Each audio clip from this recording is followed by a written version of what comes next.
I, of course, do share the concern that conscientious people have no one to vote for.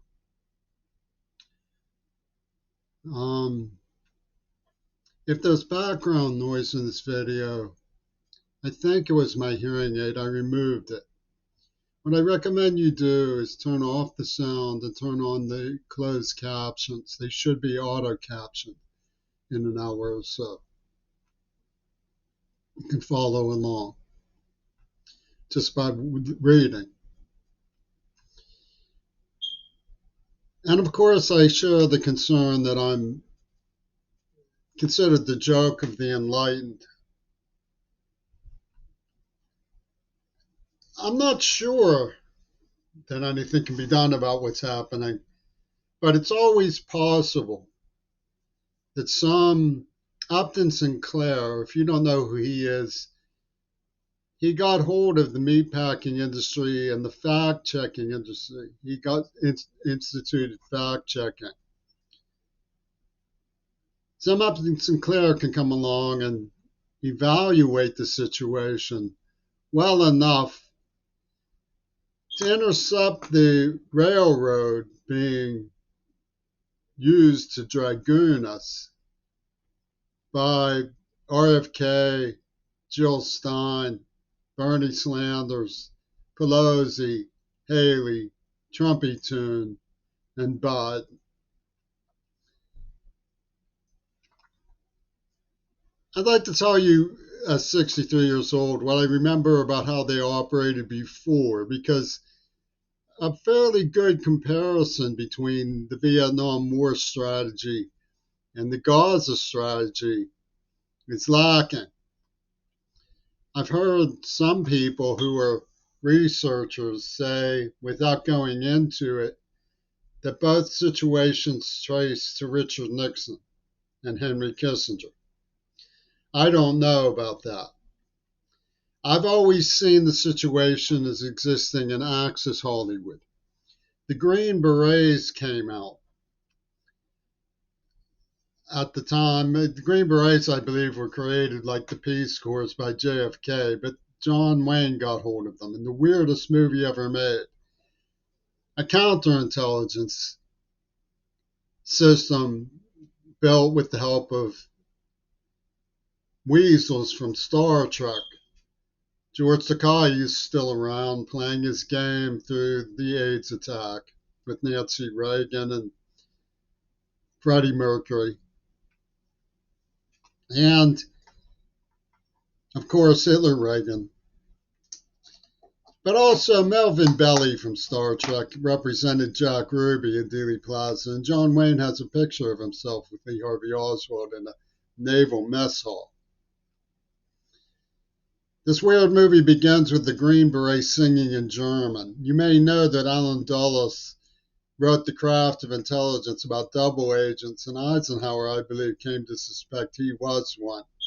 He was a friend of Adolf Hitler, who sat on the Warren Commission, an agent of Hitler in the United States in the CIA.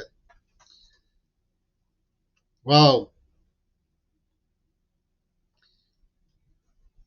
The situation during the Vietnam War amounted to a paradigm of sorts.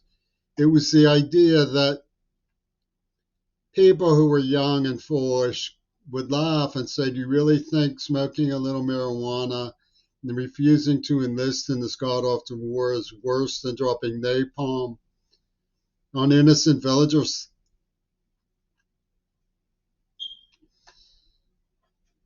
Well, what we didn't see was the police blotter, the poison syndicate that was put to work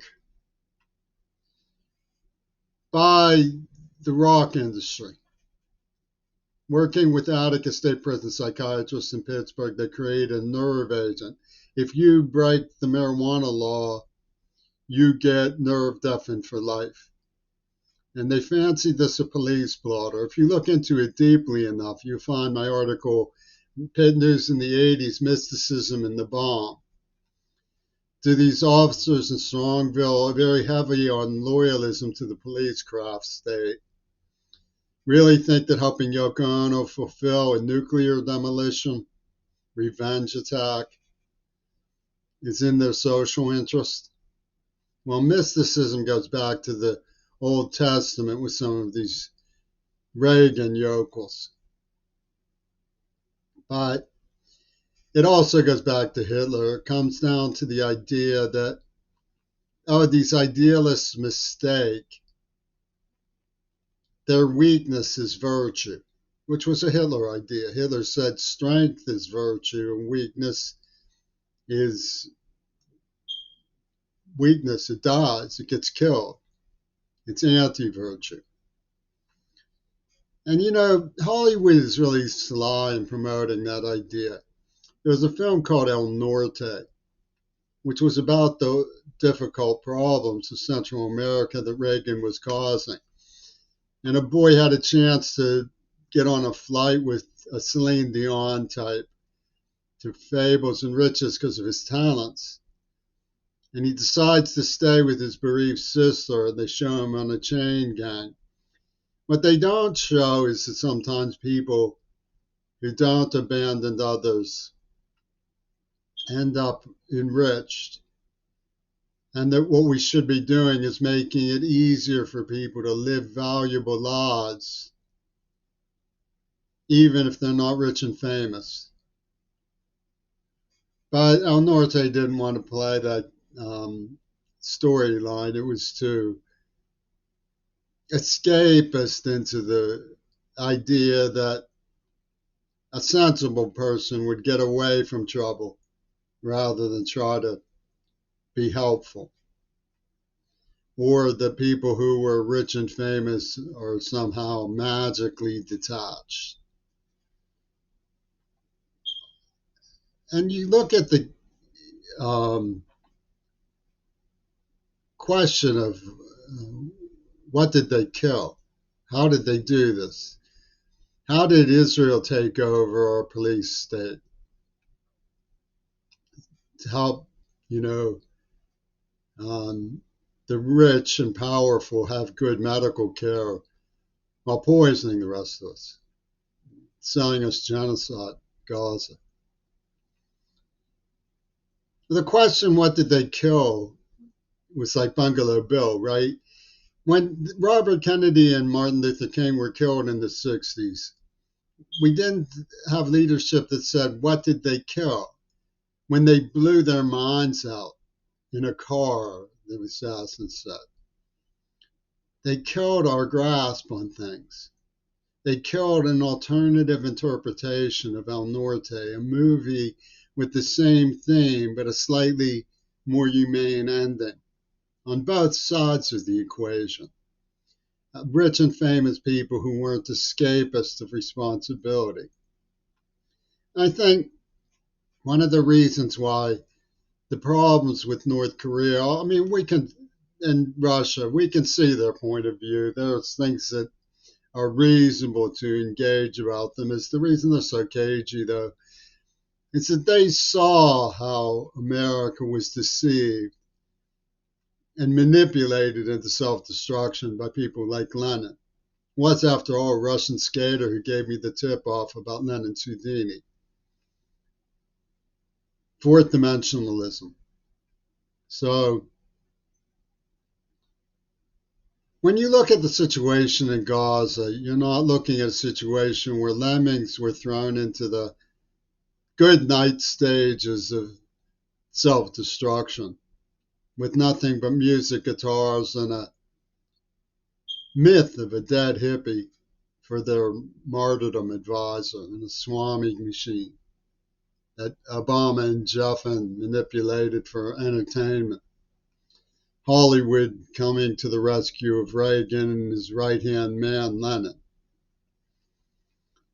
And for some bizarre reason, they used me for this, so I know all about it now. The Gaza plays a slightly different game than the Vietnam War does. It leads you to God.